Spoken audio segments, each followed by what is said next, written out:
Hi everyone, ఈరోజు మనము 120 grammar రూల్స్లో నుంచి 25th రూల్ని ఎక్స్ప్లెయిన్ చేస్తున్నాను. నేను ఆల్రెడీ 1 to 24th వరకు ఎక్స్ప్లెయిన్ చేసి అప్లోడ్ చేశాను. సో ముందు ఆ వీడియోస్ చూడండి, తర్వాత ఈ వీడియో చూడండి, మీకు క్లారిటీగా అర్థమవుతుంది. ఓకే, 25th రూల్ చూడండి. Uncountable nouns. అన్కౌంటబుల్ నౌన్స్ అంటే ఏంటి? లెక్కించలేనివి అని. ఓకే, సో వర్డ్స్ చూడండి. ఫస్ట్ చూద్దాం. First furniture, equipment, information, luggage, evidence, mischief. Okay, so ఈ వర్డ్స్ చూస్తుంటే మీకు ఏమనిపిస్తుంది? ఇవన్నీ అన్కౌంటబుల్ నౌన్స్ కదా, ప్లూరల్ ఫామ్లో ఉంటుందా? ఉండదు. సో ఎప్పుడైతే ఒక సెంటెన్స్లో మనకు ఎస్ ఫామ్స్ వచ్చారు అంటే అన్కౌంటబుల్ నౌన్స్కి ఎస్ యాడ్ చేశారు అంటే అది ఎర్రరు. సో ఎస్ అనేది యాడ్ అవ్వకూడదు.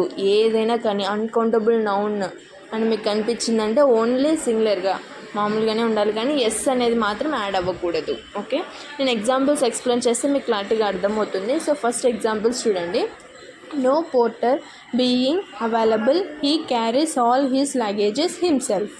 ఓకే, ఇక్కడ అన్కౌంటబుల్ నౌన్ ఏంటి? ఇక్కడ లగేజెస్. ఓకే, లగేజెస్ అని ఇచ్చారు. లగేజెస్ అని రావచ్చా? రాకూడదు. నేను చెప్పాను కదా, ఎస్ అనేది రాకూడదు, ఓన్లీ లగేజ్ అని మాత్రమే రావాలి. Okay, next example. The company has ordered some new equipment అని రావాలి, కానీ ఎస్ అనేది యాడ్ అవ్వకూడదు. ఓకే, ఇక్కడ ఏమొచ్చారు? యాడ్ చేశారు ఎస్ అని.